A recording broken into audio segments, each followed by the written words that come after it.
Taped from New Jersey, it's the SNL Nerds, the show where two comics from New Jersey nerd out about Saturday Night Live. I'm your co-host, Darren Patterson. And I'm your co-host, John Trumbull. John Trumbull, how are you doing this lovely Saturday or sunny summer afternoon? I don't know where I am. Yeah, I'm aware of what day it is, which puts me one up on you, apparently. So yes, that's good. All right, braggart. So if you're hearing a little extra laughter in the background, that's because we have a special guest in the virtual studio with us today, my friend Reenie Nayden, who has a blog called The Fangirls Dilemma, I should say.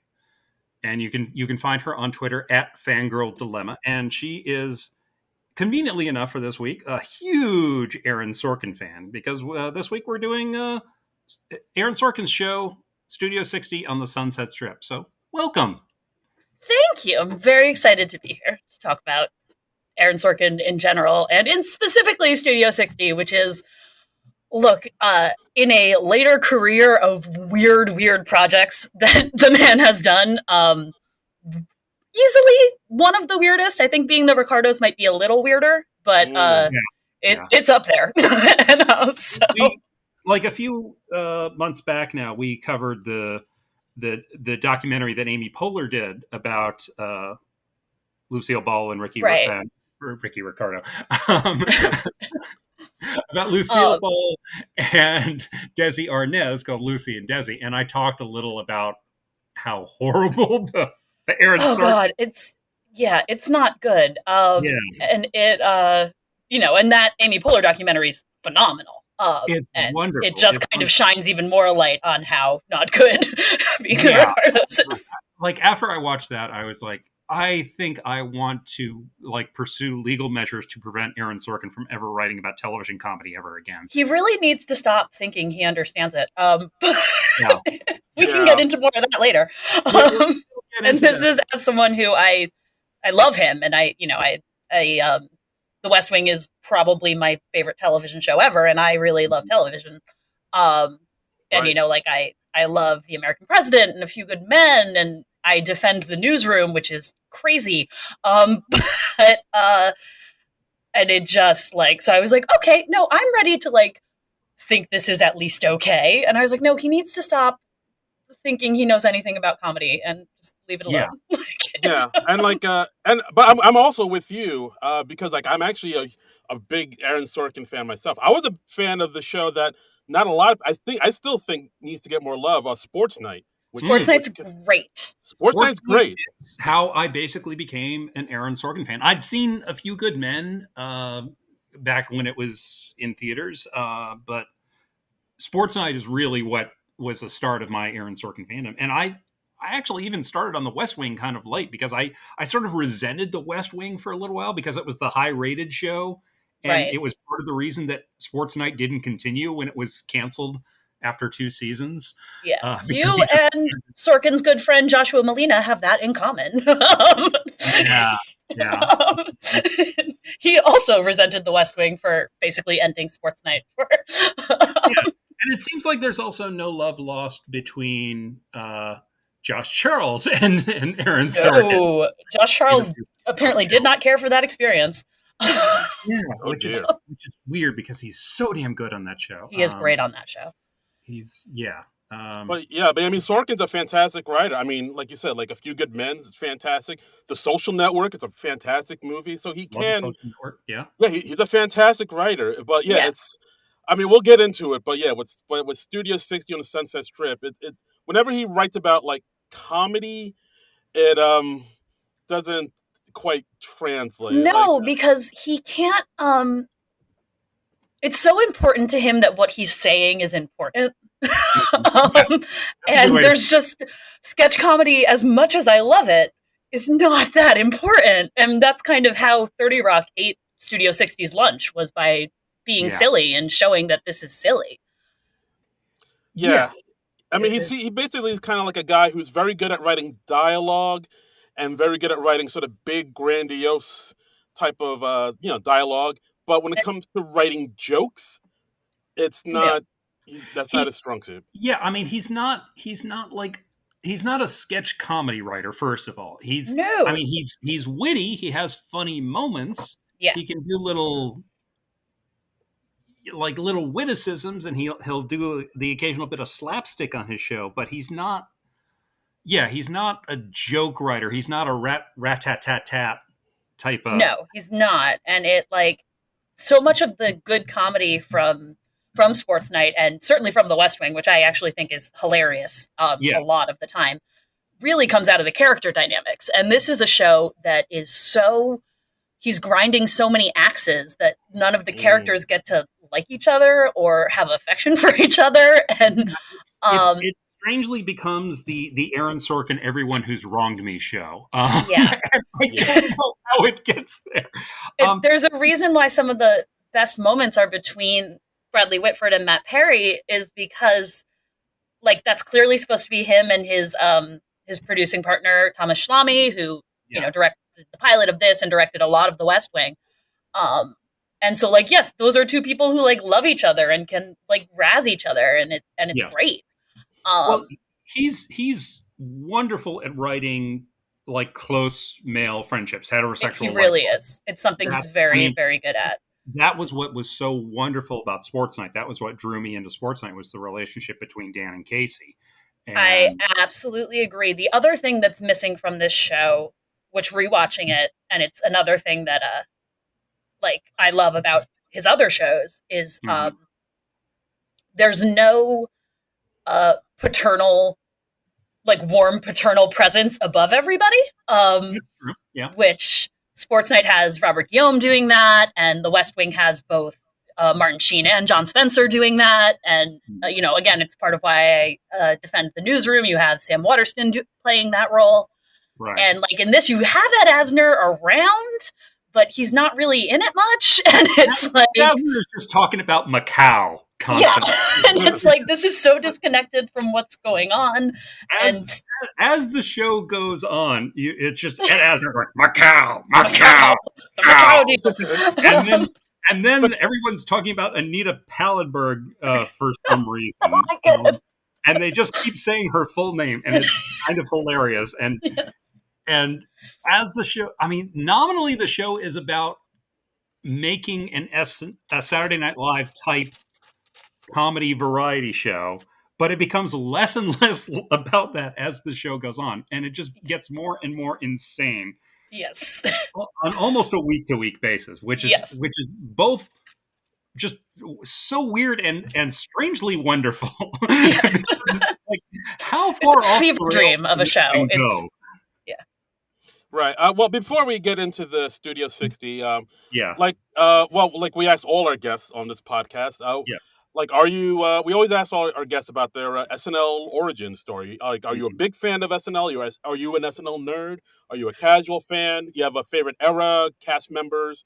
Tell us your origin story. I certainly consider myself an SNL fan. I would say now I'm more of a casual fan. But I grew up loving SNL. It's something that I often try to explain to people. My parents, who I'm incredibly and dysfunctionally close to,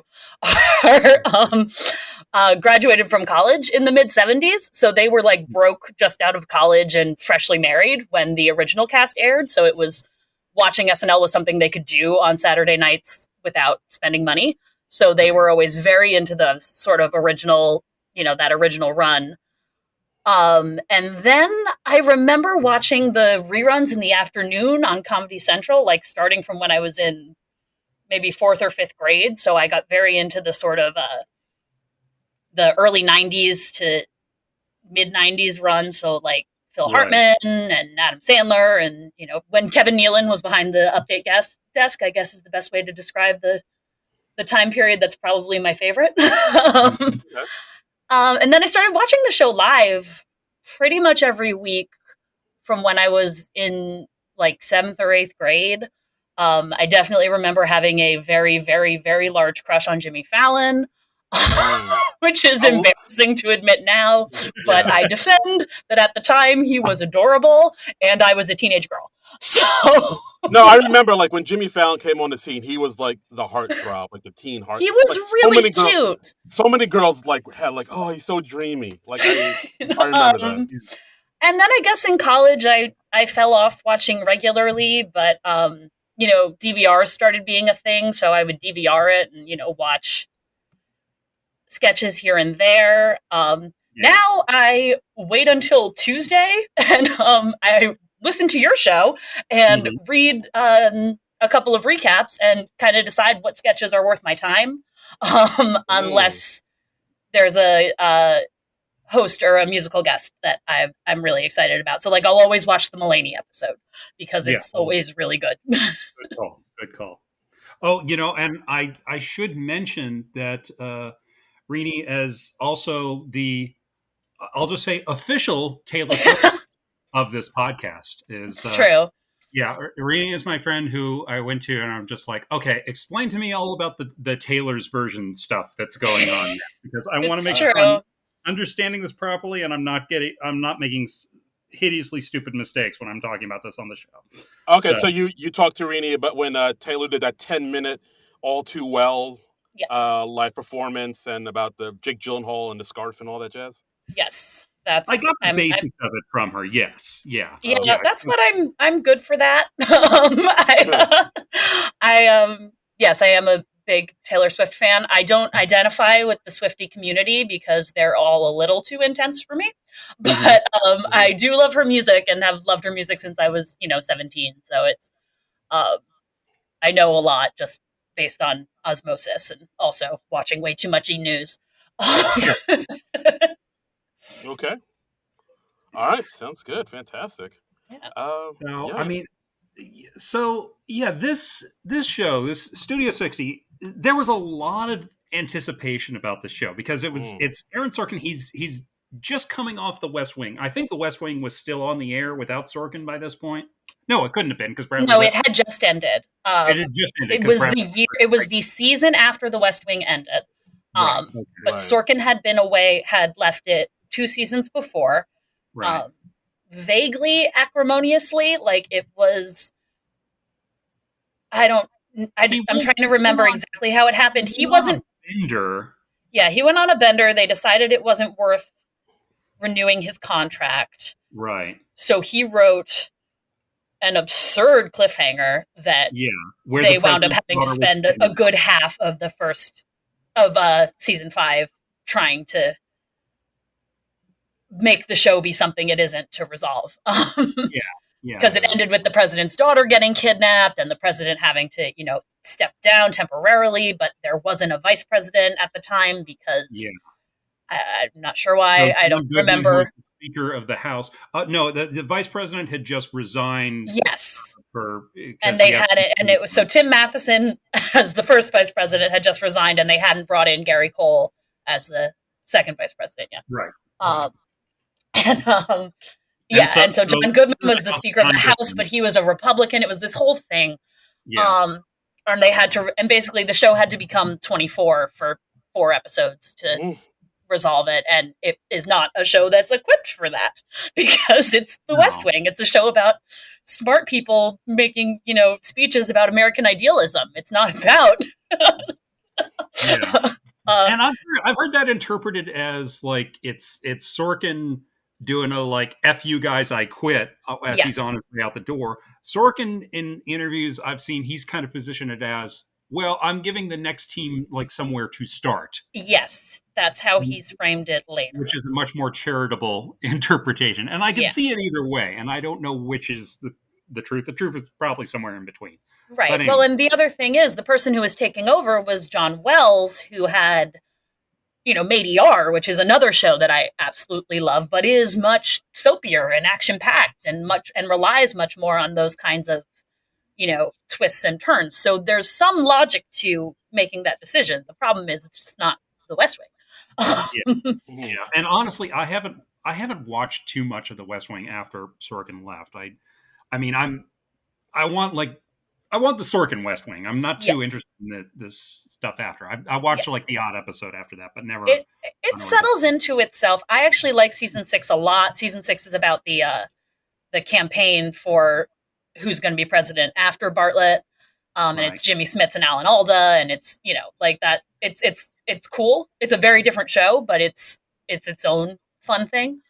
Um, anyway, but yeah, so then after that all wrapped up, he and Thomas Schlamme were developing Studio 60 on the Sunset Strip Right. about And yeah, SNL, and but it's not SNL, and SNL exists in this world. That's very confusing. okay, Yeah. See, that's the weird thing. Like in the pilot, the pilot basically presents this as a fictional version of SNL, and that's Yes. great. And then in the second episode, early in the second episode, there are references to SNL that start sneaking into the show. Yeah, it's weird. Wait, what? So you're a second-rate SNL in the universe of this show? Yeah, they mentioned Lorne Michaels. Yes, they they mentioned do. I mean, so okay, so we watched 6 episodes of the early episodes of this show for the podcast. We were like, we're going to concentrate on these 6 episodes because it's a lot to do a 22 episode season. Yes, absolutely.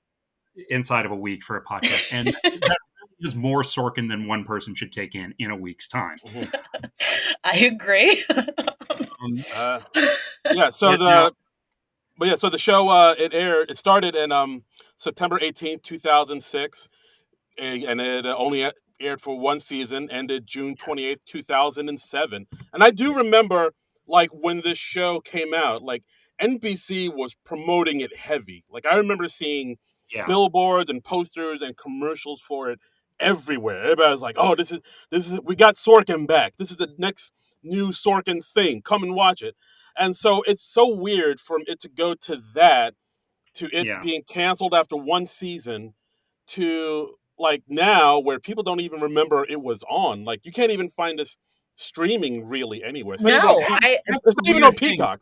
When we decided to do this episode, I was like, oh, it'll be easy to watch. It'll be like on Peacock or something. I remember like months back, there was somebody who'd uploaded all the episodes on YouTube. And I was like, oh, yeah, so it'll be super easy to watch this. Or if nothing else, I can get the set from the library. No, none of those things are happening. I had to buy this on Amazon Prime. I now own Studio 60. As do I. And I didn't before because you had asked me if I had the DVDs, and I was like, I thought I did, but I don't, which leads me to believe it was my college roommate, hi Jen, if you're listening, who had them, because this was definitely I was a freshman in college when it came out, which that also speaks to how highly it was promoted. I was a freshman in college. There were things I should have been doing besides watching this show. And no, my friends and I all got together every Thursday night at 10 and watched this show. I mean, this was the show that was like the sort of expected to be the big hit. It was going to be the next prestige drama. And, you know, so NBC was like obviously putting all their money into it. And it had all these big names in it. We got Matthew Perry coming off of Friends. We got Bradley Whitford coming off of West Wing. We've got Amanda Peet. We've got Sarah Paulson. We've got D.L. Hughley. We've got Nate Cordry from The Daily Show. Lucy Davis from The Office comes in there about halfway through. Steven Weber. We got Steven Weber. Steven Weber.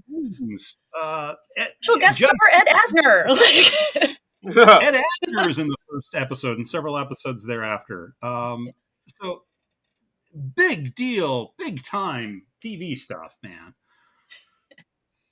Yeah, and it really just, I don't know. Apparently the pilot is a very good pilot. Like, there's just it's beautifully written, incredibly shot. They get under pressure to end it, which I'm like, that's expensive, man, to get Queen and Bowie and like they use it well. They don't. I mean, and they do use it well. It has become a bit of a cliche to use, but they use it well. So even at the beginning of the pilot, it kind of points out some of the problems to come. Like, because the tagline of the fictional show is live from Studio 60 on the Sunset Strip. It's Friday night in Hollywood. It's so clunky. And it's way too clunky and wordy. I mean, Live from New York on Saturday night, that's boom, it's catchy. Yeah. And I mean, even our equivalent, like Tape from New Jersey, it's the SNL Nerds. Haha, that's still like relatively punchy. But this is so wordy and so clunky. Live from Studio 60 on the Sunset Strip, it's Friday night in Hollywood. It's like, that should be half as long. Well, and you even think about the fact that the man created an incredible, like, quick, snappy, immediately identifiable catchphrase on his last show. What's next is perfect. Yeah. And it's like, no, I guess you only do that once. Like, yeah. And okay, and in the world of Studio 60, Studio 60 has been around for 20 years. And it is, the big thing. It's on Friday nights instead of Saturday nights. It's in LA instead of New York. What's that, Darren? It's in LA instead of New York. It's in LA instead of New York. They start their work week on Mondays, even though the show is on Friday, which gives them only like 4 or 5 days to put the show together, which there's a giant countdown clock, John, telling them how long they have until the show. That is true. So, it opens up. We're moments away from the show starting, where it's the host is Felicity Huffman and the musical guest is 3-6 Mafia, because it's right after. It's 2005. Like 3-6 Mafia just won the Oscar for, I forget what they even won the Oscar for. It was for "It's Hard Out Here for a Pimp" from Hustle and Flow.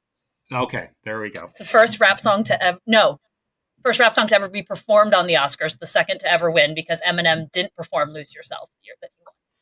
Gotcha. Okay. Weird Oscar trivia that I just have in my brain.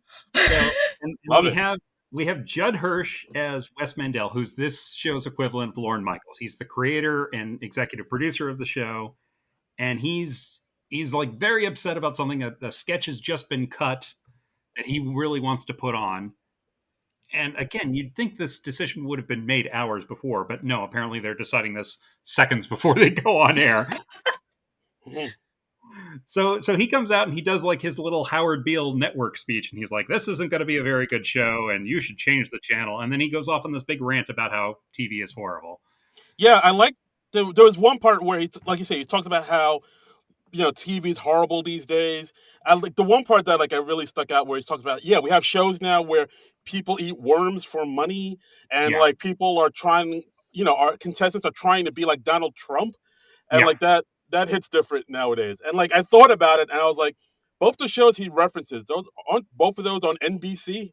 Yeah, they are both on NBC, and it's also amazing that Fear Factor was hosted by Joe Rogan. Like, you think about how far we've come since 2006.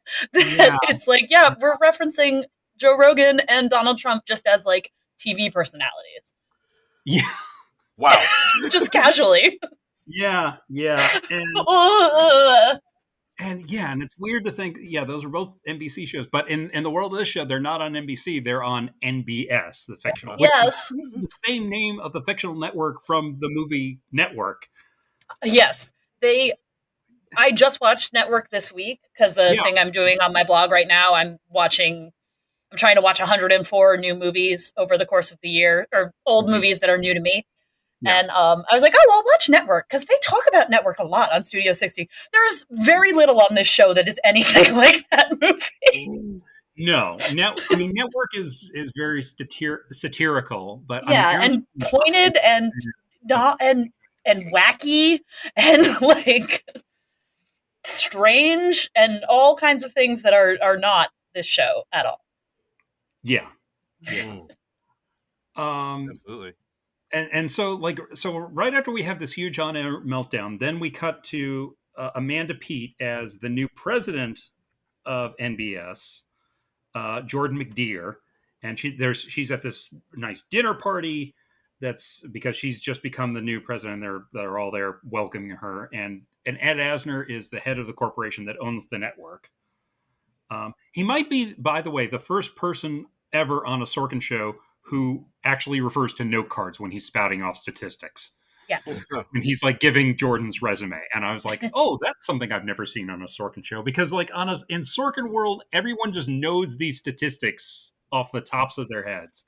And I've always wanted to see somebody on a Sorkin show who just like wants to make those same points, but doesn't have all the memory for numbers, and is just like, oh yeah, well, like 73% of and gets just very flustered. I think that would be Yes, his. I agree.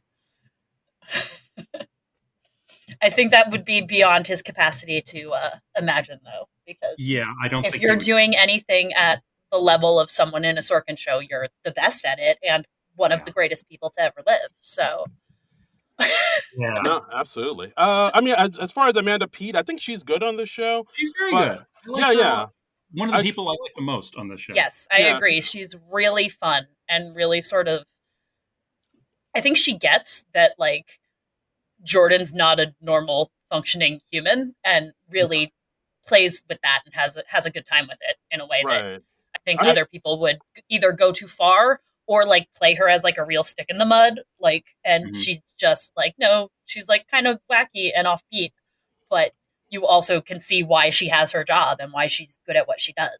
yeah, because I know that's the thing what a lot of people say about Aaron Sorkin, where he doesn't write women very well. Like he'll write. I don't know. I want to maybe get your thoughts on this, but No, I like, actually, I get really annoyed about that because Mhm.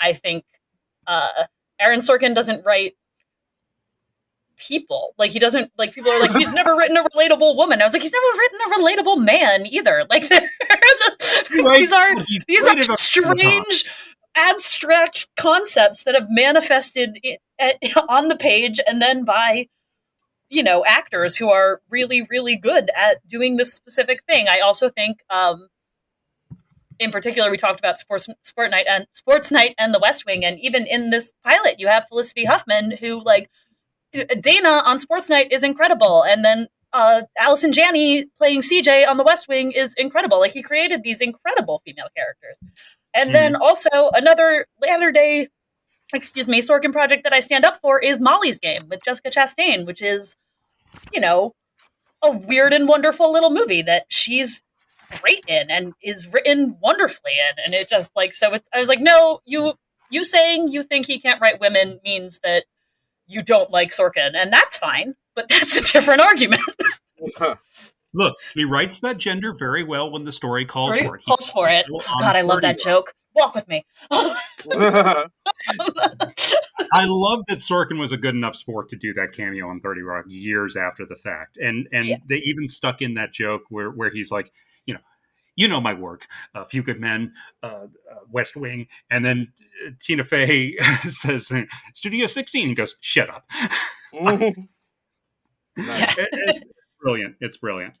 Uh, Yeah. very but nice. okay, so Jordan McDear, she suggests, the Studio 60 is in crisis. So she says, here's what we need to do. We need to get on top of the story. We need to rehire Matt Albee and Danny Tripp, who are the characters played by Matthew Perry and Bradley Whitford.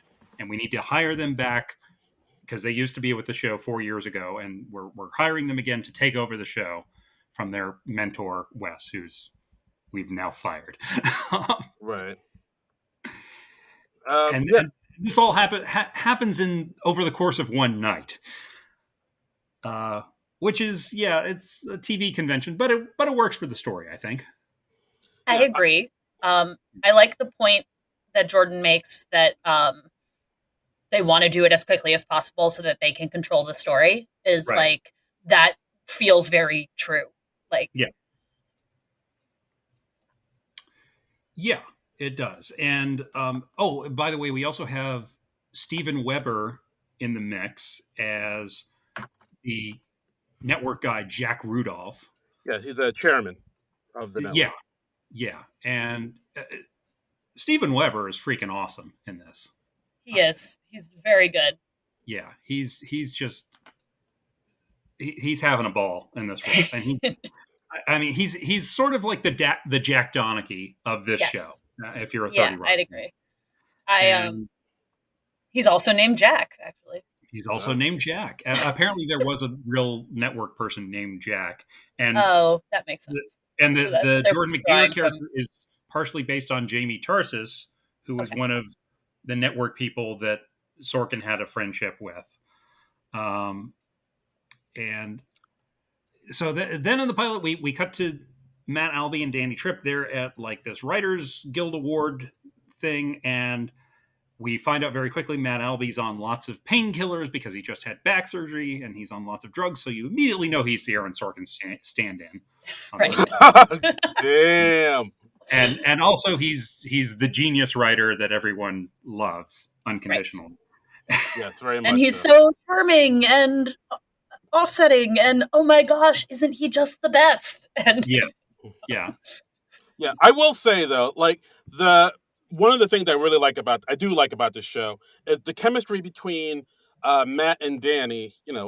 Bradley Whitford and Matthew Perry is really good. Like I really buy them as like old friends who are in the trenches together, and like the back and forth they have and the chemistry they have, I think is really good. Like every time it's just them talking, I'm interested. Yeah. They get into a groove together, and they do have a chemistry together, and you really believe that they are friends of many years.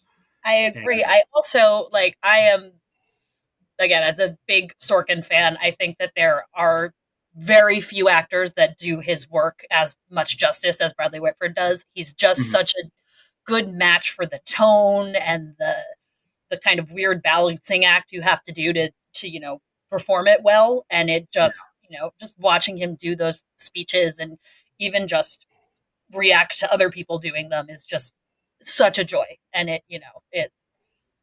I wish he would do more of Aaron's stuff, but he hasn't been in anything since this. And it's kind of a bummer. Why isn't he in The Social Network? There are so many weird white men in suits in that movie. He should be one of them. Good point. I don't know. We are overdue for another Bradley Whitford, Aaron Sorkin collaboration, definitely. And I'd like to see Matthew Perry do something else with him. I agree. Matthew Perry's guest spot on, guest run on West Wing is great. Yeah. He's a Republican lawyer who they have a friendly adversarial relationship with. There were a couple of those, but he was one of them. Yeah. I mean, and you can tell, like, he really wanted to stretch his wings and do something different after Friends. I mean, yes. I think all 6 of them wanted that. Yeah, absolutely. True. And some have been more successful at that than others, but yes, it's true. So, and then we also meet the 3 big stars of the sketch show Studio 60, which are Harriet Hayes, played by Sarah Paulson, Simon Stiles, played by D.L. Hughley, and Tom Jeter, played by Nate Cordry. And they are like the 3 big stars of this show. There are other people in the cast, but they're the 3 that really matter. Right. We're with them the most. Like Harriet Hayes, or Harriet, everybody calls her, is like the big female star.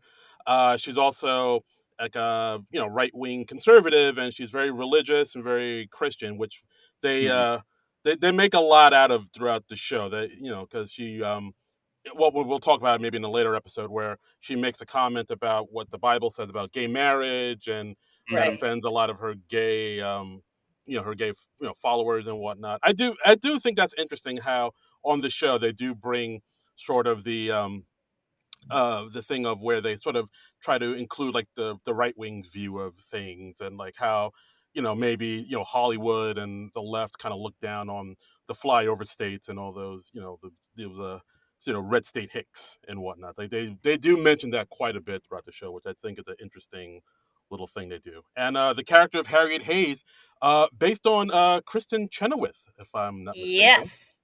Yes. An ex-girlfriend of Aaron Sorkin's. Yes. Kristen Chenoweth is a Broadway legend. She has 2 Tony Awards, I believe, at this point. Multiple Emmys for her work on Pushing Daisies and her guest work on a few other shows. She's brilliantly funny. And also an incredible fully trained operatic soprano. She actually has a master's degree in opera. She's unreal. If that was the thing you could do, in operatic performance, she has a master's degree. I met her briefly at a stage door after seeing Wicked when I was 16, and she signed my playbill and was very nice to me while I cried. And, Okay. um, Aw. and she, yeah, if you ever have the opportunity to see her perform live, it is just an absolutely transcendent experience. I mean, I've been trying to see her in concert for the past few years since she started touring again, and haven't gotten a chance to do that. But I saw her in Wicked when I was a teenager, and she just is unreal. And this is what she has to say about Harriet Hayes. Hang on, in her She book. actually came equipped. She's got Kristen Chenoweth's autobiography, and I she do. talks about this. Now I understand, like Sorkin, he asked permission to base this character on her, and they were exes at this point, right? Yes, they were together while they were developing the show, and had broken up by the time it was made and aired, and then they got back together at some point after for a brief time. They were on again and off again for a while. A big chunk of her book is about that. But Okay. hang on, let me find the exact quote I was looking for here. Okay. Didn't Yeah. he have to audition for the role? He did. That was actually when she said no. I had misremembered that. They asked her to audition for it, and she said, "I will not audition to play myself." And they said, "Okay," and then went in a different direction. Okay. Yeah, because I mean, if you watch the show, that is like, I don't know. There was especially one scene where, because on the show, Harriet Hayes is Matt Alby's ex-girlfriend, who used to go out, and Right. it is an interesting dynamic where Harriet Hayes is this woman, devout Christian from the South. Matt Albee is this liberal Jewish guy from, I guess he's from the North. I never really say, but like there was one scene where they were having like a serious conversation about gay marriage, and how Matt kind of thinks Harriet is a homophobe because of what she said about gay marriage in the Bible. And I was watching that, I was like, oh, this is definitely a conversation Aaron Sorkin had with Christian Chenoweth when they were going out. Yeah. And they say in the pilot, like, their big fight before their breakup was that she went on the 700 Club to promote an album, and he objected to that strenuously because Pat Robertson. And apparently, this was a real life fight that the two of them had. So, So here's the paragraph from her book I was thinking of. Like Harriet, I'm comfortable saying I don't know. In fact, I'm keeping a list of questions for God when I meet him. A list that gained a few inches after I was on the 700 Club.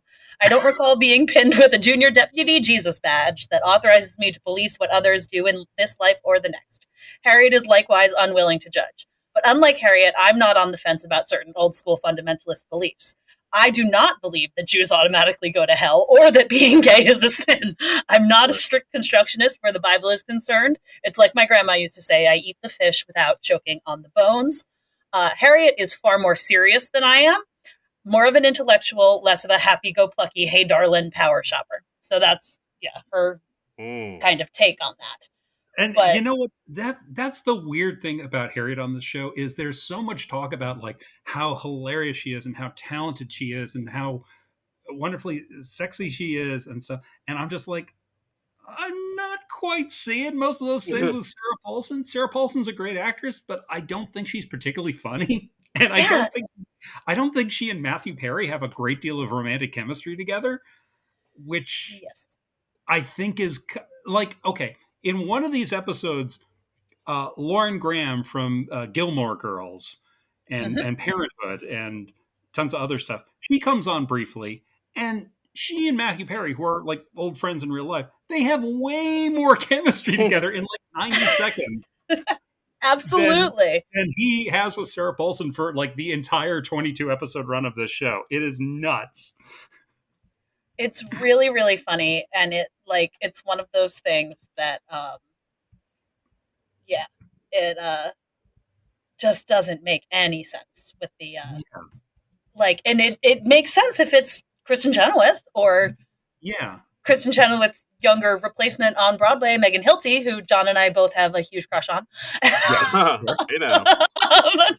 But it's like Sarah Paulson is, I agree, great, and she's been really funny and stuff. I mean, Down with Love is a movie I love. She's hilarious in that movie. But it's like she's not that girl, to quote Wicked. No, absolutely. Well, I mean, according to IMDb, It says Harriet's inability to tell a joke is based on Sarah Paulson's own inability to do so. Aaron Sorkin heard that she had that problem and thought it was hilarious, so he wrote it into the show. Yeah. I always felt like that was a little bit of self-awareness on his own part, but I guess I was wrong. No. I don't know if we should give Aaron Sorkin that much credit for that much self-awareness. I was like, I'm giving you a smidge of credit for self-awareness here, Aaron. It's like, no. No.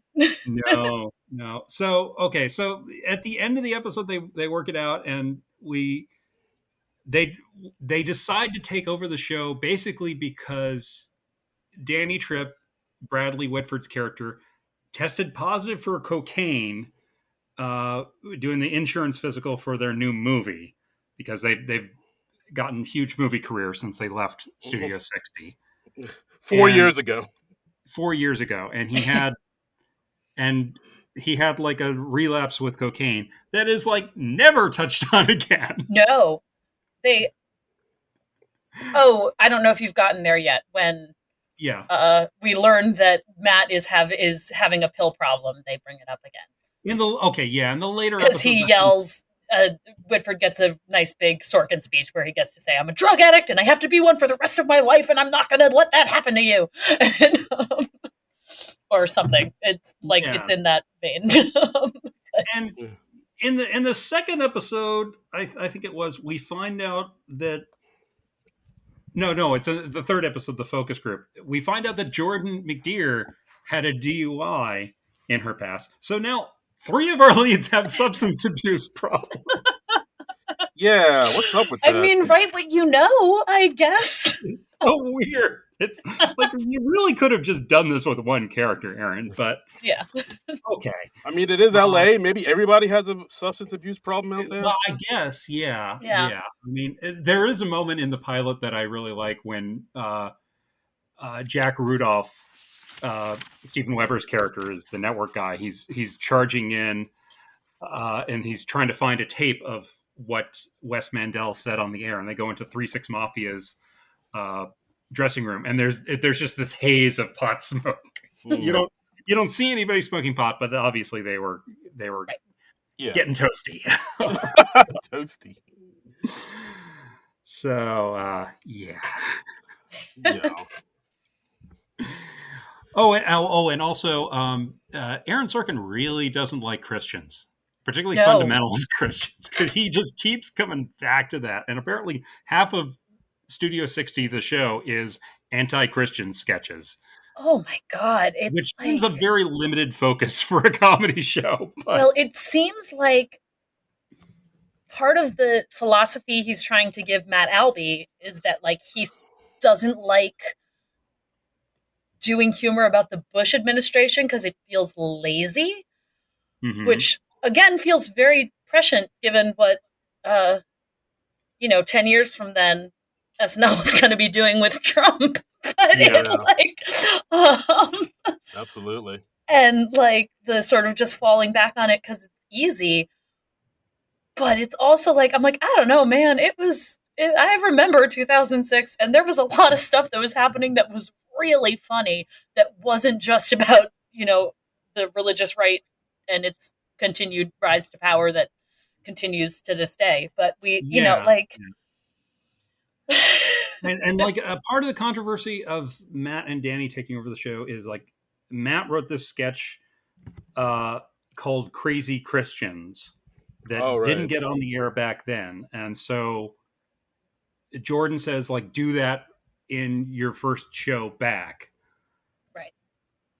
And that's weird because it's like, okay, it's a 4-year-old sketch, and sometimes old stuff does get resurrected on Saturday Night Live, like Diner Lobster when John Mulaney came back to host for the first time. But they could do that because it wasn't a topical sketch. Like, what was... They never really detail what is in Crazy Christians, I don't think. It's just called Crazy Christians. Yeah, it's something in the flashback to Harriet's first day. Yeah. And Matt brings it up, like his idea for it. It's something about, like, literally believing in angels.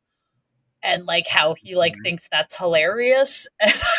And I'm like, as you know, I'm religious, I'm Catholic. It's Yeah. and I'm just like, that's like among the least crazy things we believe. It just feels like Aaron It's Sorkin. such a basic belief. Like it's Yeah. not that interesting. It feels like Aaron Sorkin just went down a Wikipedia rabbit hole and Yeah. looked up a few things, and he was just like, "Oh, ho, ho, isn't this funny?" Yeah. Because I remember that at the time being like, dude, you can make fun of us for a lot of stuff that's a lot weirder. Yeah. Like, than like, oh, angels are real. And I'm like, I mean, yeah. But like also if you know anything about theology, like angels are meant to be a literal manifestation of like God's love and power. Like they're supposed to be kind of like somewhere between real and not real. That's the point of them. Like it, I don't know. It's just I don't care. You're crazy. I know. I'm insane. I'm sorry. Yeah, I mean I guess that's like one of my issues, or probably the biggest issue with the show I have, is where like when it comes to the comedy aspect Yeah. of it, it's not that strong, and it does feel maybe a little dated. Like maybe it felt it would like to attack the Christians and the right, like in the early aughts, maybe it wasn't as dangerous as it was like to attack them maybe in the 70s or something like that. Right. It's like something about the humor feels dated, especially with the cold open episode where Yeah. they come up with that cold open to sing this big song about all the issues that they've been having with the show. And like Yeah. SNL has done that where they have like big singing Oh, song opens, and I don't know, they're never yeah, quite but there. okay. I mean, the cold open episode.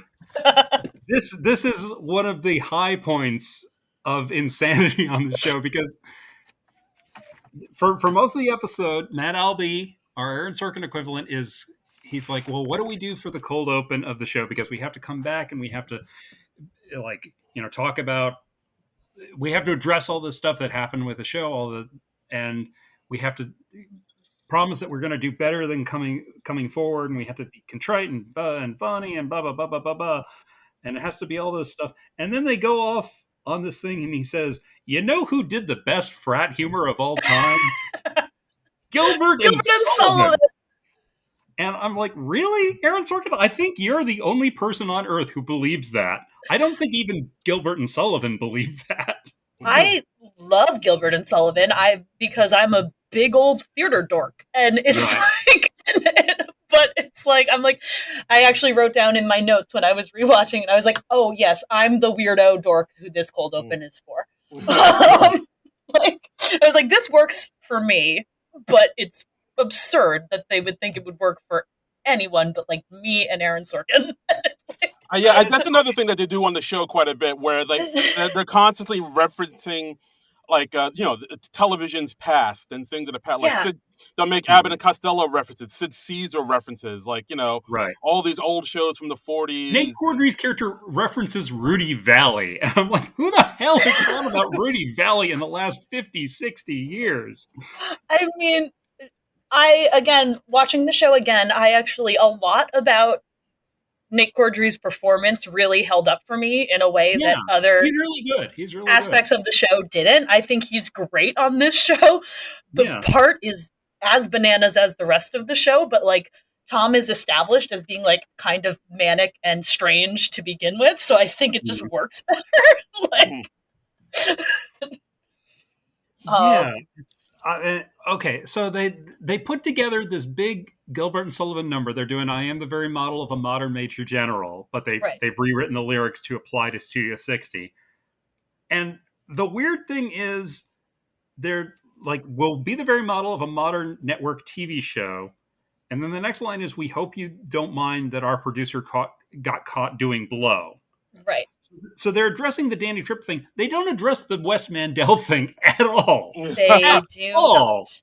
Which you would think more people would know about in the audience. Yes. Yeah, I don't know. It's weird.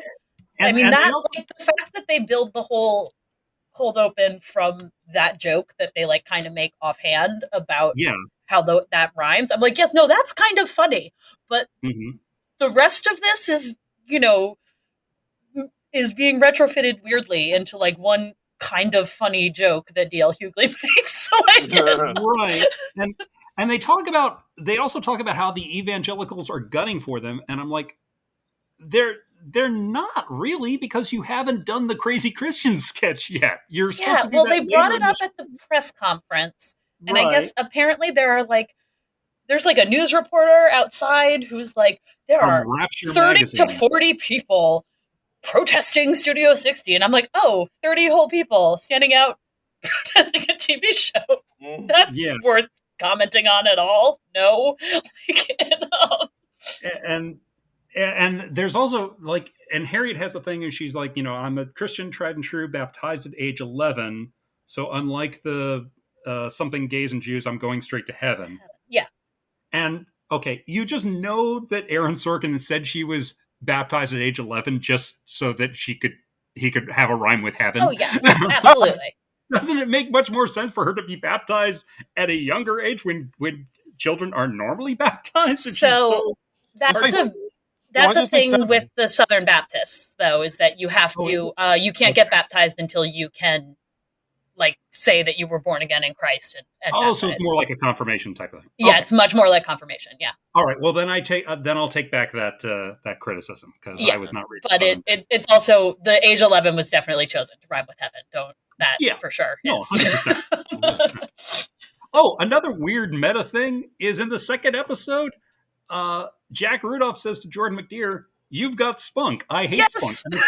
I noted that too. Literally in the last episode. I was like, "That's cute." I think it's cute. But it's so weird. It's as weird as the SNL references. Yes, agreed. But it also just makes me laugh. There's more of that later. There's an episode where Allison Janney hosts the show, and it's really just her and Timothy Busfield flirting. And I'm like, we all know none of us could get enough of this on The West Wing. We're fine with it, but come on. By the way, the hosts of the show within a show for this week are Mark Wahlberg and the White Stripes, and they have if you didn't know it was 2006, you do now. Yeah. Yes, you never see them. I mean, you see Tom Jeter dressed up in a wig to do a White Stripes sketch, but the White Stripes have to cancel. So right, absolutely. Well, I mean, going off of just unbelievably ridiculous things. I mean, we got to go to the West Coast Delay episode. Oh boy, I think it's time. So I agree. So in this episode, the writers are feeling the pressure from Matt to produce some new material, especially for the new segment, the new 60 they call it. And so one of the writers, who's kind of afraid of getting fired, comes up with this material about how kids today are kids today and whatnot. And so he gets it on the show. They say the joke on air, and it does well. And then it turns out, I think somebody finds out that joke was actually done by a comic, at an open mic a couple of years ago, and they find a clip of it on YouTube. So it looks like it was plagiarized. And when Danny finds out about it, they treat the thing as if it's like the president got shot, where they're like, "Oh my God. We gotta lock this down. Go find that. Go find that comic and apologize, and we gotta rewrite this whole thing now." I'm like, wow. Well, oddly enough, there is a real life plagiarism instance in the history of the actual SNL. Jay Moore, years ago, he wrote a book about his time on SNL called Gasping for Airtime, and he was only on the show for maybe 2 years, I think. Right. But he wrote about how he got so desperate for material on the show, he ended up stealing a stand-up bit from somebody he knew from the stand-up circuit. I think it's Rick Shapiro, if I'm not mistaken. I think you're right. I didn't think to pull my copy of the book, and it's across the room now. So we'll just go on my vague memory. But he was caught, and he was basically called into Lauren's office, and they showed him the clip, and they were like, "Hey, was this intentional?" And I don't think he admitted it at the time, but the show had to pay off Rick Shapiro. Right. And that was pulled from all the reruns. So yeah, they do take that really, really seriously. Right. So I did actually write down in my notes. I was like, not a comedian. So going to ask the comedians. I know that joke theft is considered like very serious and like uncool. Like I get Yeah. that. But it's not like a life and death thing like they make it out to be Yeah, here. I Right? would say, yeah. Like it's No, I mean joke theft. I'm never cool with joke theft. I don't like it at all. But the way they treat it is like, all right, we got to reshoot this whole thing. We got to get a new audience. We got to oh we my got to make an on-air apology. I was like, wow, this is We're going to come into the West Coast delay of the show so that we can do this, and we have to reference the sports event to prove that we're live, and I was like, god. this and this explain the situation and apologize, and then yeah. yeah. It's like I like I'm not cool with joke theft, but this seems like a bit much. Like Like, overkill? Like maybe I don't know, uh like release a press release the next day saying like whoopsie. yeah. Like, Just edit that out of the freaking newscast and put in something from Dress. Like SNL would do. well, the other thing that I observed was Danny mentions to Simon that they're going to have him start doing the news. So Right. was Harriet doing the news by herself before? Because that sounds awful. Like, I don't like, I don't know. It's very vague. It's very and vague. are there only 6 cast members? We only meet 6 cast members. There are like 7. So Okay. it's more like original cast SNL, where Okay. they started Yeah. with like 7 cast members. But honestly, like 4 of them are such non-entities, they don't I matter. know. Yeah, By I the mean, way, one Well, of the Jeannie's around because she One and of- Matt have sex sometimes.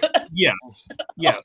But one of the non-entities says Simon Helberg, soon to be of Yeah. The Big Bang Theory, and apparently at this point he'd shot the pilot for The Big Bang Theory, but like they delayed it for a year so they could retool it. Okay. Right, And because there's a lot of stories about that pilot about how it was much meaner. right, And like and it wasn't really Kaylee Coco. Cuoco's character was like Yeah, an alcoholic, which wound up happening anyway, but was supposed to be in it from the beginning. Um, but I mean, it's weird to think that if this show had gone, Simon Helberg might not have been in The Big Bang Theory, and how different his career might have been. yes, wow. absolutely. And he, by the way, is good. I could buy him as a cast member on an SNL like show because he has good impressions. He does a good Nicolas Cage. He does a good Tom Cruise. He does a good Ben Stiller. Yes. Harriet Hayes, by the way, her big impressions are Holly Hunter, Juliette Lewis, and a horrible Nancy Grace impression. It's really bad. I actually kind of love the Juliette Lewis thing because it's so weird like, that someone would do it and that anyone would put that on television. It would make sense if they were doing this show in 1993, but in 2006, was there anyone clamoring for Holly Hunter and Juliette Lewis impressions? I get that those are who Sarah Paulson could do, but Yeah. it's so weird. It's so weird. It's so, and also in the West Coast LA, they're like, we have no time for cue cards, so Right. here are your scripts, and I'm like, what? No time? You were prepping this for like an hour. You don't have time for cue cards? Mm-hmm. It's so funny. All the panic of it is just so very much like, again, he was coming off of having done The West Wing, where it's like, yes, everything is life and death. You are governing. This is a sketch show. Calm down. I get that doing a live sketch show is stressful and nerve-wracking and highly competitive and all that, but I don't think it's to the hyped up degree that Sorkin does. And so much of the show, it just comes off of like Sorkin's imagined version of what it's like, because apparently when he was putting together the show, he went to Lorne Michaels and said, hey, can I shadow you for a week through a production week of SNL and get a better idea of what it's like? And Lorne Michaels was, no, we are not going to do that because I am producing 30 Rock. And why would I help you out? Right. Cold-blooded. And it is funny because it's so hard to not draw the 30 Rock comparison now, because like 30 Rock's first season, also rocky, but it's so much better than this. I mean, 30 Rock, if nothing else, it was funny from the start. And you have they also did the very smart thing of 30 Rock is they knew that The Girly Show or TGS was not a good sketch show, and they could get humor out of that. And even Sorkin did this when he did Sports Night. Sports Night was about like the third highest rated sports show. It wasn't like the number one Sports Center show. Right. And here it's in the world of Studio 60. This is the number one premier sketch comedy show, except of course SNL still exists, so somehow that goes out the window. Right. But yeah, they talk about how this is so important. It makes us laugh, and it makes us think, and it makes us realize what the world is doing wrong. And it's just like very true. Like sketch comedy writers, I don't think they think about the import of their work so much. They're just going for the gag. Yeah, it's the show doesn't go on because it's perfect. The show goes on because it's 11:30 thing. It's like there's not enough show business in this show, and yet there's so much of the business side of it, and not enough of the show side of it. Yes, absolutely. Like, yeah. Because there's so much weird corporate intrigue on this show. Yeah, but like not enough like, oh my god, we're silly. Like we're trying to make people laugh. Yeah. I mean, they're like small moments like that. At one point, Matt Perry, he walks in on the cast and they're all practicing spit takes with each other. Yeah. And I'm like, I can believe something like that goes on, especially like at 2 a.m, and especially if people are getting high or whatever. But yeah, we needed to see more. We need to see more people just being goofy. You know? Yeah. There's too much drama in a show about a comedy show. Yeah. Yeah. Again, I bring up like even The West Wing was sillier than this. Like, and that was the show of the U.S.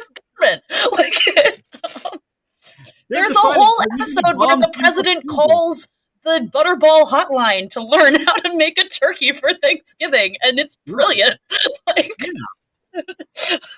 or the bit in The American President where he's trying to figure out how to send flowers to Sydney Wells for half the movie. Yes, and he sends her a ham. That's a really good joke. There's not enough of that in this.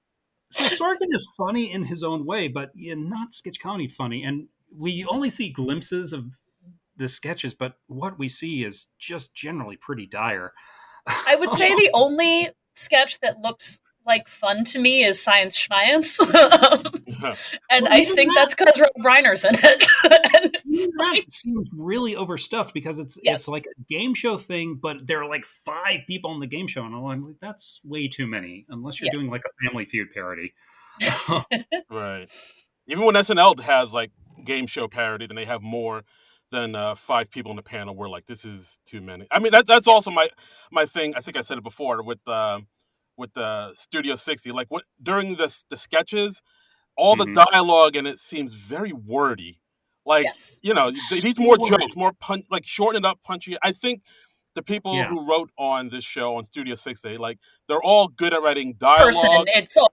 And he doesn't let other people write his shows. He's like Matt Albee that way. So that's the thing. We needed, like, the show needed more joke writers. And, I agree. Instead of people who just write good, it seems like it was all written by people who write good dialogue with occasional funny things, like sprinkled throughout. In the Science Schmiance sketch that we see portions of, I mean, and it's all these fanatically religious people on a game show, and they're confronting them with science that contradicts their beliefs. And here's an actual line from it. It's, "You understand that archaeologists are in possession of a 3 million year old skull found by Johannesburg, which would put your answer off by 2,994,000 years." That's so wordy. And like, if you're doing stand-up or if you're doing sketch comedy, you want to eliminate all the unnecessary words. Right. And that sentence should be about half as long. I mean, it's just like, live from Studio 60 on the Sunset Strip. It's Friday Night in Hollywood. It's way too wordy. Yeah. And that's Sorkin's style, but it just doesn't work for as believable sketch comedy. No, absolutely. As I said about the West Coast Delay, this is an episode that is just like Aaron Sorkin heroin. If you're a Sorkin fan and like need a quick 40-minute fix with where you get everything he does, this is the episode to watch. But that doesn't make it good. I mean, I mean, I like the basic plot of the episode. I think it's entertaining in that regard. I like the tag at the end is like, this is not the night of comedy we planned on doing this evening. I mean, that's cute in the witty Sorkin way. I agree. There's lots of baseball metaphors, which is very Sorkin. They're referencing August Strindberg plays, which is like, I'm like, okay, like 10 people get that. You need to back off. Like it. I read a lot of little think pieces from back in the day and from the years since about like why Studio 60 didn't work. Yeah. And somebody, and I'm forgetting who, suggested like he should have done a show about the production of like The Daily Show, right? Show. Like, and I think that would have been much more in his wheelhouse. I agree, and it would have really been much current and more topical in 2006 than doing an SNL type show, which, you know, SNL wasn't as relevant in 2006. Like, I hate to say it, but no, I agree, and it's like also like you said, like both of you said, like as the series goes on, they get weirder and weirder and kind of further away from the show. I mean, but sometimes there are episodes where they bring up issues having to do with comedy, like on the rap party episode, where they have that sort of side scenario where Simon wants to have more black writers on the staff. Like that's interesting. They didn't do nearly enough with Simon over the run of the show, by the way. Like every time there's anything with him, I'm like, he's good, and the tension he has with people is good. Why isn't there more of this? Like Hughley is good on the show. I think most of the actors are killing it, honestly. Yeah. I think most of the problems with Studio 60 stem from the writing. Yes. But even like the dynamics that seem to work, like the tension between Simon and Danny is great, and it's only in that one episode. They never do anything with it again, and I'm like, but this could like, you could have built something up around this if the instincts that you made 2 great TV shows with before were still with you, which clearly they had fled the coop, maybe with the cocaine. It like Hello. I'm just, you know, I'm very glad he's healthy. That's not, but there should have been like maybe a little more tension on, you know, these new guys coming in, and they hit on it very briefly in the second episode, the cold open, where Simon is kind of challenging Danny a bit, and he's like, "Well, what'd you think of the season premiere this year?" And Danny's just kind of like, "Well, I didn't watch it, but I'm gonna catch up." Yeah, and it's like, really, dude, you didn't catch up on the show a bit over the weekend? Exactly. We know Matthew Perry was sleeping off for like 28 hours straight, but you weren't. There's also an utterly bizarre subplot in the rap party that we have to hit on, where Tom Jeter's parents come to the theater, and they are the most stereotypical Midwest yokels. Right. Oh, it's so condescending. It's so condescending. He's going through the theater, and like Studio 60, the show, is in this great old Art Deco theater. It's this wonderful, wonderful set. It's huge, and it's probably half the reason the show was canceled, because the show was so goddamn expensive. Between this expansive set and what I imagine were the huge cast salaries, that apparently was half the reason it was canceled, because it was just $3 million an episode to produce. Oh, damn. Well, and you see it slowly start to get more and more set bound as they go along. Because like the first few episodes, they're like out and about. The rap parties are like at cool LA restaurants, which again is much more realistic, you know, like, and then no, it's just all on the set all the time. And then the last few episodes, this is jumping ahead from Darren. I don't think you've seen these episodes, but they're doing flashback episodes to when Matt and Danny were with the show before. And there are constant references to Wes Mandel, Judd Hirsch's character, but they obviously couldn't get Judd Hirsch to return to the show. So it's just like, oh, Wes is sick. He's not here. You just missed him. He walked out the door. And the fact that the last 3 episodes are, you know, Amanda Peet actually got pregnant in real life, so they had to, you know, deal with that. So then they had to make Jordan be pregnant, and there's this whole weird subplot with Danny stalking her, and then she falls for him, and and that was yucky at the time, and time has not done that subplot any favors. But no, it's bad. Back to Tom Jeter's. Yes, Tom Jeter's horrible parents who. Tom Jeter is like leading him through the theater and explaining all the history of the theater, and he's like, "Oh, and this is a theater where Abbott and Costello workshopped a little routine called Who's on First?" And his parents are literally like, "What is that?" And he's like, "Who's on first?" And they're like, "Oh, well, we don't watch Comedy Central." And I'm like, "No one is this stupid. No one at least heard of Who's on First. If you haven't seen the whole thing, if you don't know every single line, if you don't know the name of the shortstop, fine. But you have to have at least heard of Who's on First. Nobody's that much of a yokel." Well, and especially like if you have like a weird comedy nerd kid who grew up to be on a sketch show, like, and exactly. Like, it doesn't make any sense. You're telling me that until that moment at the end of this episode when he gives them the Abbott and Costello record, that's the first time he ever made his parents sit and listen to comedy stuff? Yeah. I'm a weird nerd who's into stuff her parents aren't. I am telling you that is not how it works at all. My poor father knows more about show tunes than he probably ever wished to know. Like, I remember years ago, like my parents were moving. I wasn't able to get down to where they were to clean out all the stuff that was in my old room. So they were doing it over the phone with me, and my mom pulled out like a paperback of a novelization of the 1989 Batman movie. So on the picture, on the front cover, there's a picture of Michael Keaton as Batman and Jack Nicholson as the Joker. And my mom was like, "Okay, well, this is called Batman." And I was like, "Okay, Mom, you're going to have to give me a little more than that." That are titled Batman. And so she's tried, and this is like a time before space time. So she's just describing the cover to me over the phone. She's like, "Okay, well, there's Batman on the cover, and then next to him is, oh, it's that clown person."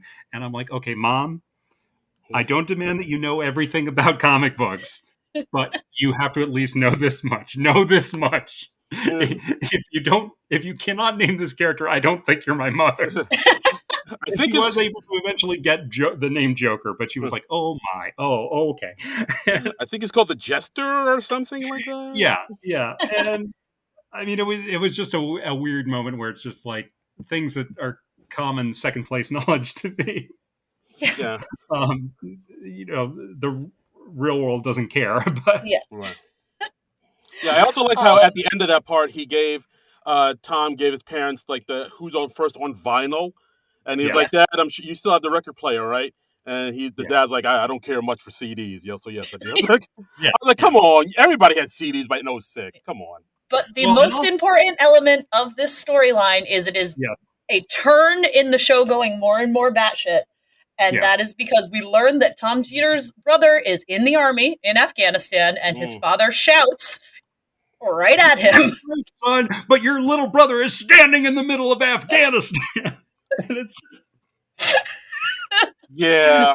This also becomes a very important detail for this show that is ostensibly about sketch comedy. It is it's a wonderfully batshit insane moment because it's the most heavy-handed, out of nowhere thing. It's like, okay, yeah, you can do a subplot about Tom being the unappreciated son and his brother's the rah-rah military guy. I mean, that's fine, but it's so heavy-handed and it's so comical.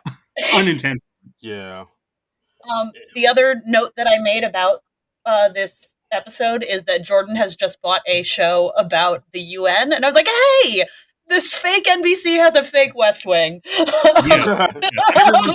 How brilliant the writing is and how it's this prestige drama, and HBO is bidding for it. And in the rap party, we also have Eli Wallach wandering around, and we find out that he's a writer from the 50s who was a victim of the blacklist, who was blacklisted after he got like literally one sketch on Sid Caesar or something like that. Right. Yeah. They do this. Again, they do this a lot on the show where they reference the days of old. They always reference like the television's past, television's history. Yeah. And honestly, I'm looking at this and I'm like, Sorkin, you should have just done a show about the blacklist in the 50s. Right. That's great material for him. Yeah, that would be so much more in your wheelhouse. Not in the horrible way you did it in the Lucy and Ricky movie, but No. in some good un Yeah. Lucy and Ricky way. Maybe do Where it as a miniseries so you have where some Nicole time to Kidman does really become dig like into that. Or where Nicole actually Kidman use a does become figure who like a Black Ops was girl. actually, involved in the blacklist, Yeah, unlike Lucille Ball, who was questioned once and then it never yeah, came up again. yeah. Very. Oh boy. That movie was bad, you guys. It's a bad movie. Also, okay, weird thing about the the show within the show. Apparently, they never write for the host. Right. There's never talk about like, oh, here we wrote this sketch for the host. They usually just sort of mention the host in passing. You never see the host, hardly ever see the host wandering around. Like Lauren Graham has a cameo as Yeah. the host. They reference Jessica Simpson hosting the show, and they make cracks about her making a misspeaking on air when Yes. she had to fill for time, which seems I kind of cruel when she's not even there. It's Yeah. mean. People are mean to Jessica Simpson. She also wrote a book that I read, and she actually is like very thoughtful about her public persona and like kind of great. And I'm like, oh, hey, we were maybe really mean to women and still are. Maybe we should not do that anymore. And here they have a reference to like, oh yeah, she prayed for peace in the Midwest, and when she obviously meant to say Mideast, and yeah. and Dan Tripp literally goes, "Girl's nice to look at." Yeah, Like, it's rough. Boy. Yeah. Oh yeah, boy. it's not good. Yeah, Yikes. the Lauren Graham, I also, you brought it up before, but I brought up like Lauren Graham and Matthew Perry are actually like best friends, so it's like really cute. I didn't know want that. them to do a show together. They would be They incredible would be together. great in something together. I agree. Yeah. But yeah, no, they just because they were like both auditioning at the same time in the Mhm. 90s and became Yeah, buddies. they both like took a while to break. yeah, She didn't break really until Gilmore Girls, and he didn't break until Friends. right. So yeah, but yeah, they do have so much chemistry together, and yeah, the Matt Harriet thing, it gets so tedious as the show goes on. Yes. Yeah, at one point, like as you watch, you can definitely say, "Oh, this is just Aaron Sorkin like reliving his relationship with Kristen Chenoweth and just putting it on the screen for all of us to see." Yeah. And it Yeah. again, having just reread her book, which came out I think like right after they broke up for the last time. Like half the book is about her being like, I don't know, we might get back together. And it's just like because it's all about that, about how she's like, we just bounced back and forth to each other for like 7 years. So Wow. and these things happen. I mean, I can totally get why Aaron Sorkin would want to write about that, especially if it was such a long-standing on and off again relationship. Yeah. It doesn't necessarily follow that it's fascinating to everyone else. No, it's not that interesting, and I'm very interested in both of them as people. Yeah. Like, I don't care about this. I like both of your work very much. Do more of that, please. Well, and also it's like when the two actors you cast, they don't have much chemistry together. It just becomes interminable. Well, and they do kind of keep throwing women at Matt, and like none of it really works. Oh yeah, with him and Jeannie.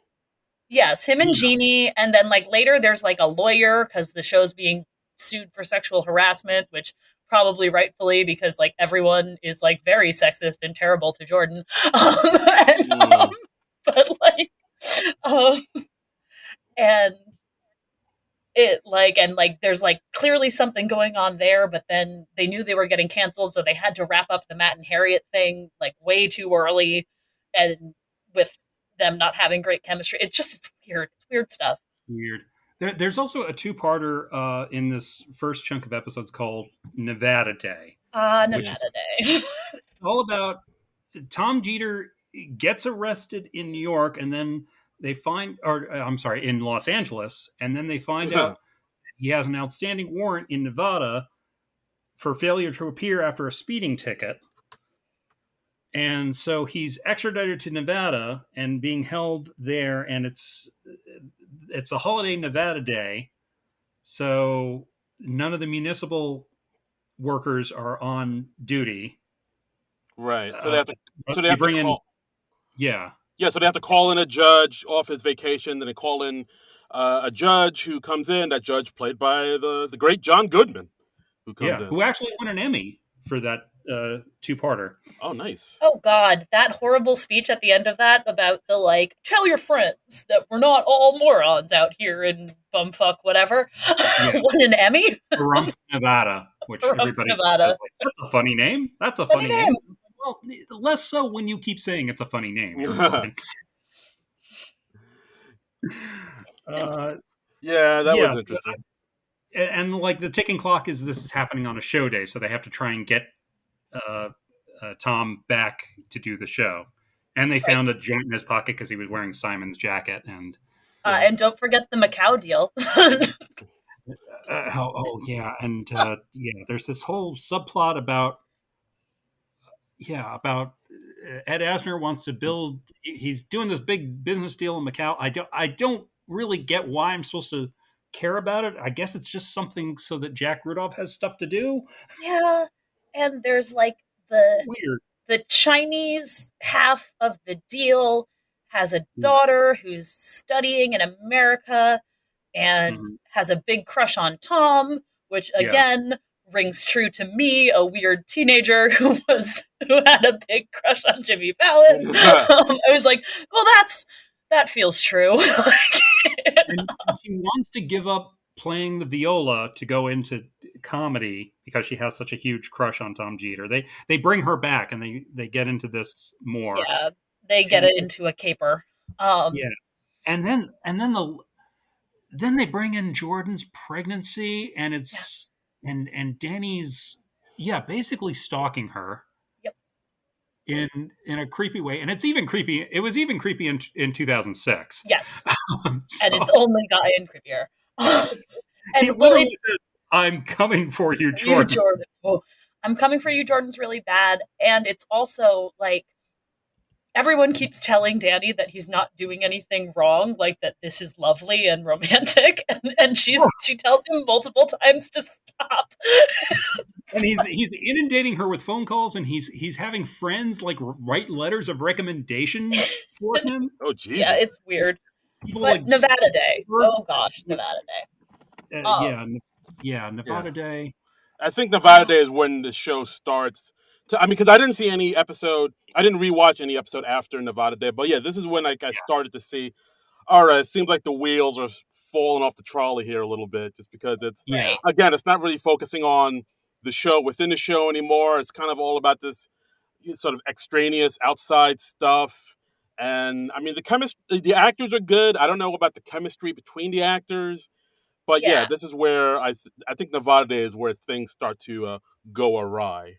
If I'm not and the thing that Nevada Day reminds me of the most is there's a West Wing two-parter in either season 3 or 4 called 24 Hours in America, where Toby and Josh, Bradley Whitford and Richard Schiff's characters get stranded at a campaign event and have to like find their way back to Washington on their own, and they have sort of the coastal elite realize that the yokels aren't idiots, experience, and it makes sense for them. They're White House staffers,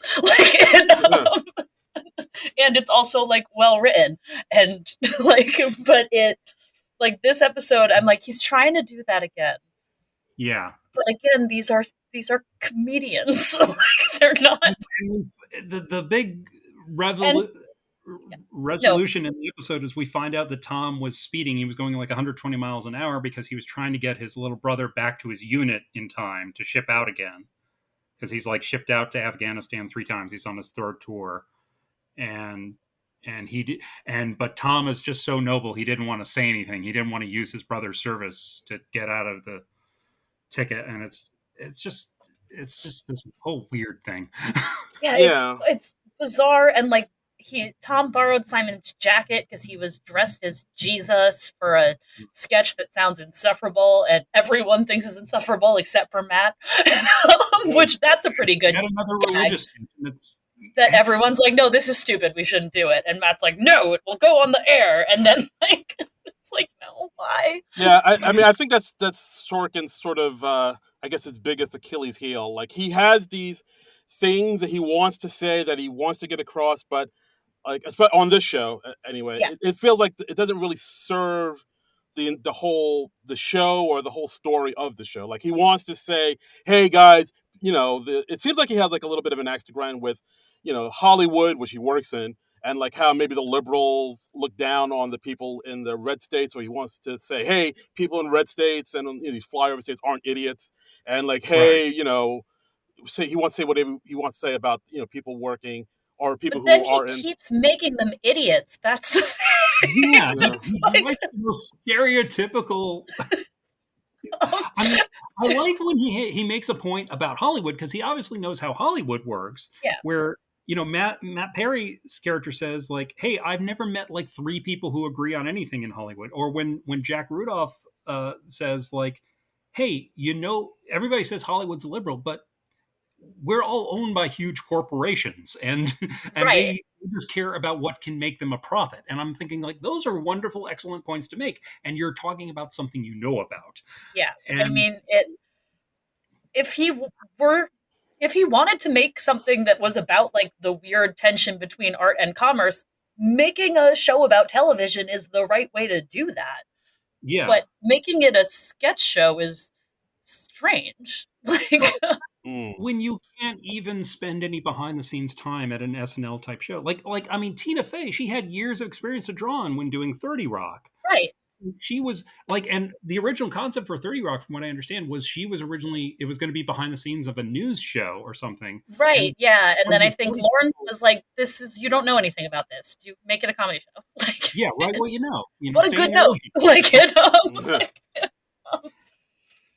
And like, if Aaron Sorkin wanted to write a show about a genius writer who was doing a West Wing like show about the United Nations or something, I think that probably would have been a much better show. right, Or yeah, even if he was doing something about the Blacklist or about the production of the Daily Show, but his ideas about Saturday Night Live just seem just weirdly outdated or just wrong.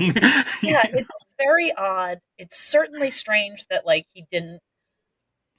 Again, I guess it's because the SNL people were all kind of rank and file behind Tina, which is kind of Yeah, lovely. But also, it's like no one wanted to talk to him. Like Mhm. he yeah. couldn't get like I don't know anyone. Yeah. It's weird. It's funky. I found a New Yorker article where they were talking about this, and this was like so early in the process. It was before I think either show premiered, and 30 Rock was still called Untitled Tina Fey Project. But Tina Fey has an incredible quote. She said, and because like Studio 60 was the clear favorite of Right. these two, everybody expected 30 Rock to basically die a quick death. And Tina Fey, because they're on the same network, Tina Fey has this incredible quote. She says, "We'll probably end up doing a terrible crossover where the Matthew Perry character on the drama rapes my character on the comedy, and then the Law and Order team solves the crime." That's Jesus. great. And that Holy actually shit, sounds like Tina something that would happen in a Jenna Maroney movie. Fey. It probably would. uh, the rural juror. We're all Yeah, sure. Yeah, I don't know. I mean, that it's John Goodman in Nevada Day, that it oh right, so yeah, so Simon lent Tom his jacket and there was a joint in the jacket and right, marijuana use is a felony in Nevada, so like that's right. like a whole thing and Simon's like, it's my joint and everyone's like, shut up, Simon, you have nothing to do with this. Yeah, yeah.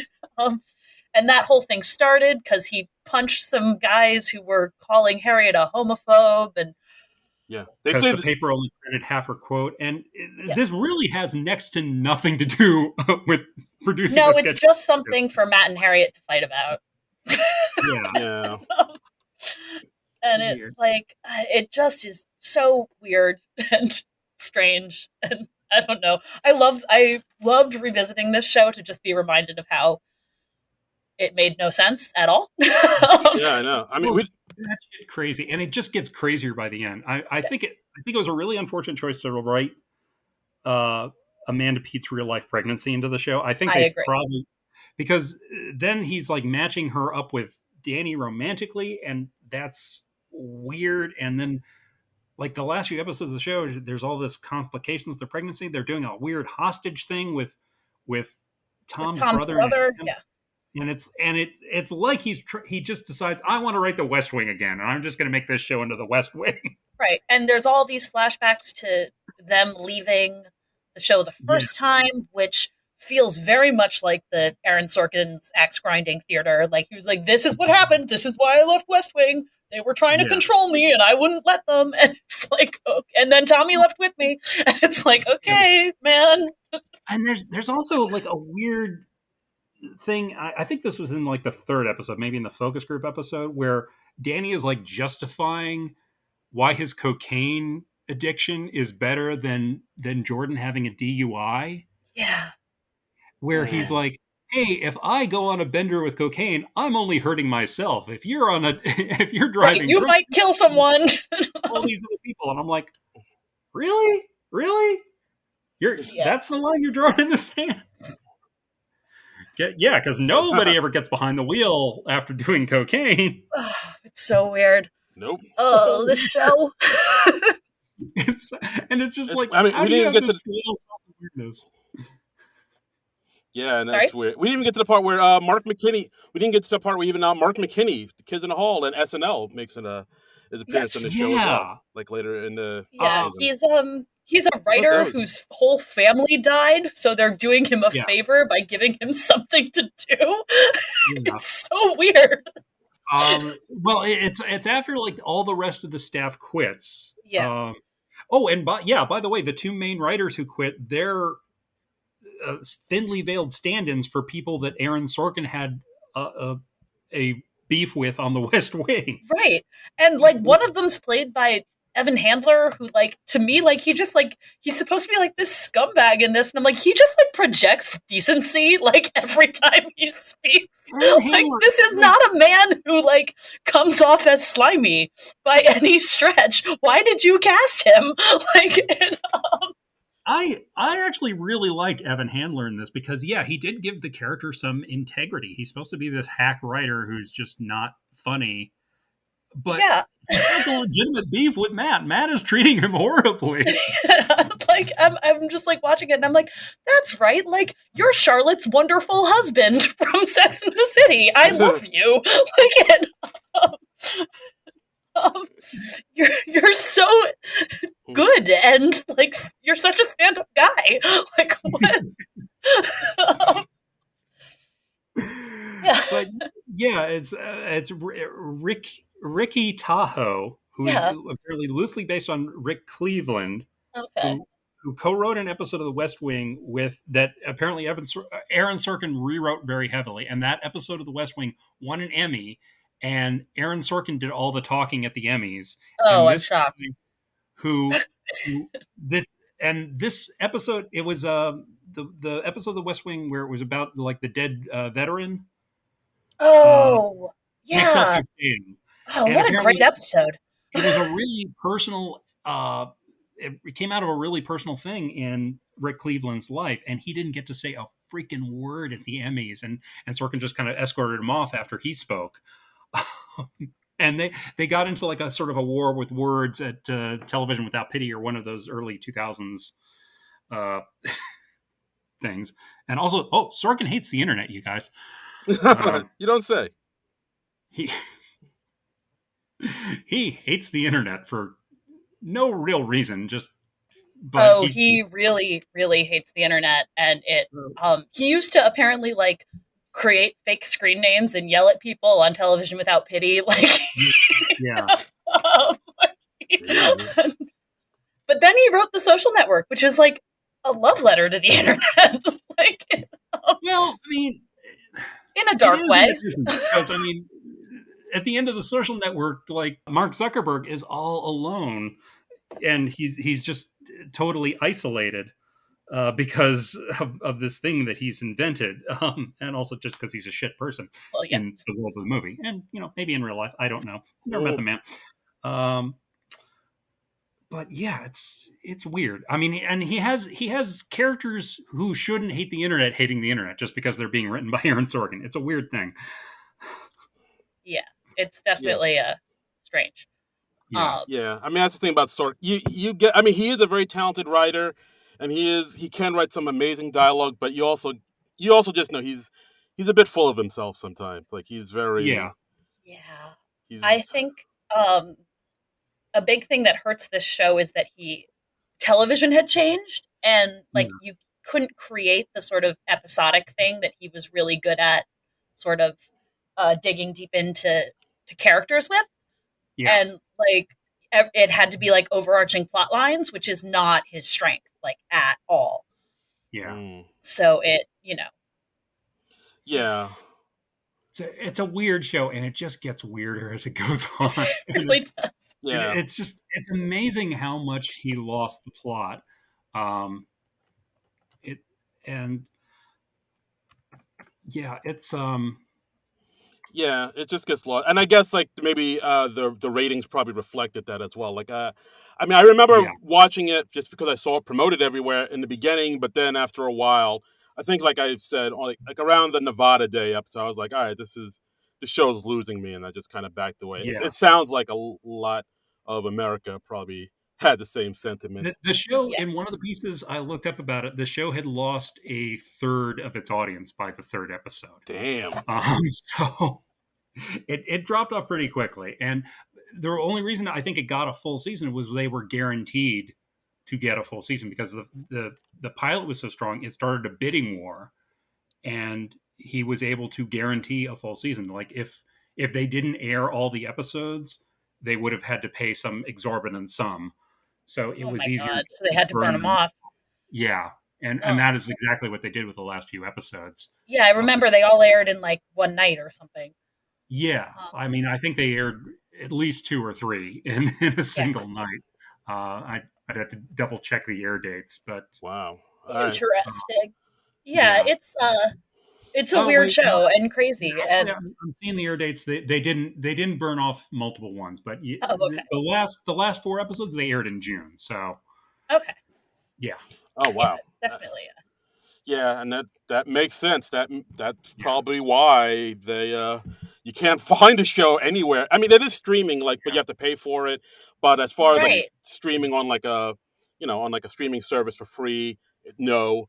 And like right. I even mentioned to like my wife that we were doing this episode about the show, and she was like, "Oh yeah, I kind of remember." It seems like it just like yeah. everybody just forgot about it. It's so bizarre. It's fallen down the memory hole, but there is a weird sort of legacy to the show. Is that it still has a Twitter presence, oddly enough, not by anybody connected with the show, but uh, comedy writer Seth Reese, who was the head writer for The Onion, Hmm. he started up a Twitter account for Matt Albee, and it's still up. It's Matt Albee 60.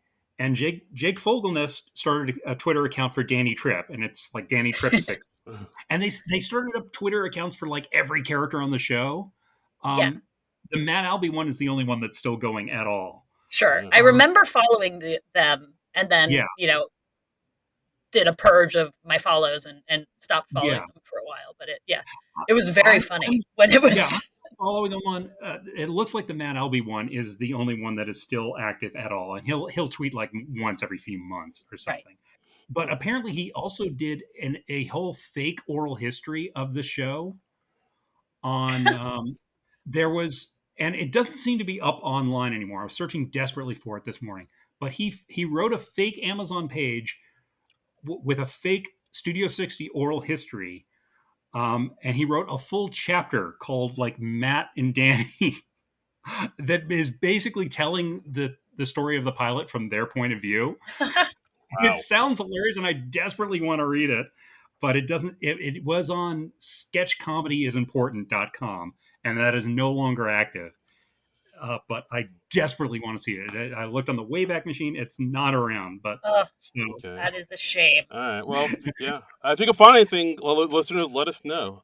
We also yeah, put the word out on Twitter that we were doing this Studio 60, and we heard from our followers, Manette Marati, friend of the podcast, saying, yeah, scrolling through the Wikipedia for the show, it seemed as though Sorkin was trying to use 80s SNL people like Michael O'Donoghue and Victoria Jackson as archetypes without actually including what their styles of comedy were. Overall, Sorkin seemed to have been living in a different era of SNL when creating this, that obviously doesn't fit what the show was then. And yeah, like Yeah. a lot of the sketches on the show feel kind of dated. I feel like from like 70s era SNL or even like Mhm. Smothers Brothers maybe. Yeah, Yeah. that was like my one of my main issues with this I show. do wonder if instead of trying to do it as like a modern SNL, if he had done like a 60s variety show as his like Mhm. that would have been great. You know, like it or Yeah. could have been or at least more interesting and more in his wheelhouse and more like Yeah. Yeah, I don't know. exactly. It's so weird. It's so weird. I Our feel Barbara, like we keep repeating that, but there's just no other word for this show. it It's bears it's a repeating. weird show. It's a weird show, you guys. I mean, it's interesting to see. It's always an interesting watch. Even, I mean, there are some moments that are wonderful, and then there are some moments where it's just like, what the fuck are you doing, Aaron Sorkin? Yeah. Yeah. As I say, it does work in some spots, but Yeah, overall it's yeah. not his finest work. But just to backtrack a little bit on the fake oral history, apparently Seth Rice, he established that Harper Lee was a writer for Studio 60, and that Jason Alexander was a cast member at one point. I Well, mean, so they do show an episode that Jason Alexander hosted, so that at least makes a little bit of sense. There you go. it's so, Would make yeah, sense as to why Jason Alexander would be at all relevant enough to host a television show. And if in this alternate world he was a it's former it's cast member, that makes more like sense. so many of the hosts that cameo in the show are just people who are under contract to NBC, and I think they're just doing a favor for the network. Right. It's that So Jenna Fisher's in one. And like I said, there's a whole episode about Allison Janney's episode. And I'm like, that's her doing Aaron a favor, which is right, nice. Like, right, and same with Felicity Huffman, who pops up in a cameo in the first episode. It's yeah, yeah. And yeah, what can you do except sigh and throw up your hands? Yeah. yeah. It's just, oh my goodness. And yeah, that's our episode, guys. Studio 60 on the Sunset Strip. It's a bizarre show that I guess has a cult following now, but yeah, it's Yeah, oh boy, it's a head Yeah, scratcher. yeah. it's definitely weird. Yeah, and yeah, so that's our episode. Reenie, thank you so much for being on the podcast. Thank you so much Thank for you so much for having me. This was a lot of fun. yeah. I appreciate it. Yeah, is there anything you want to plug, promote, social media handles? Please, the floor is yours. Yeah. So my Twitter is at Fangirl Dilemma. And then that's the name of my blog is the Fangirls Dilemma. It's .wordpress.com because I waited 3 weeks too long to renew my domain, and so that's something I need to do. And and then I also have a Instagram that's at the Fangirls Dilemma.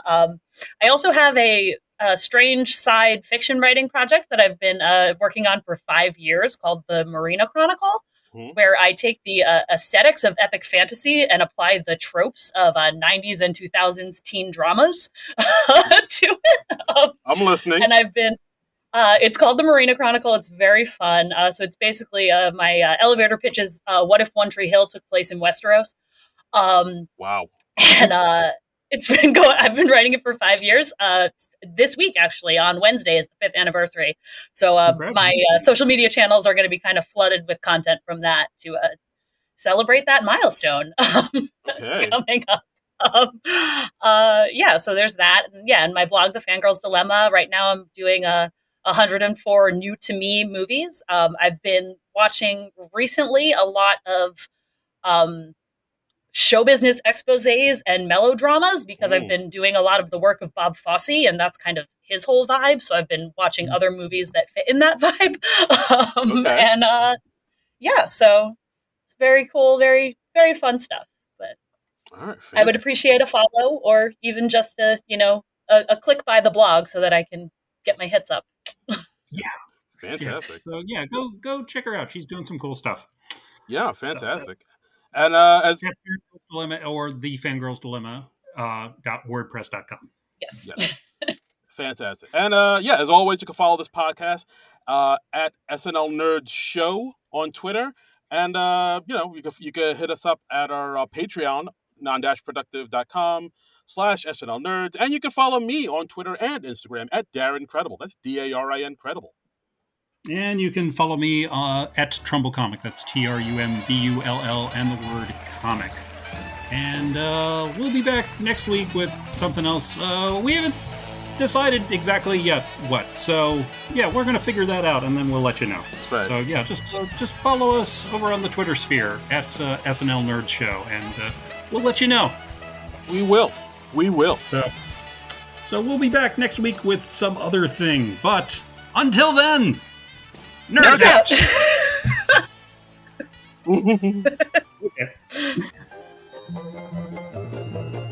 This has been a non-productive media presentation. Executive producer Frank Hablawi.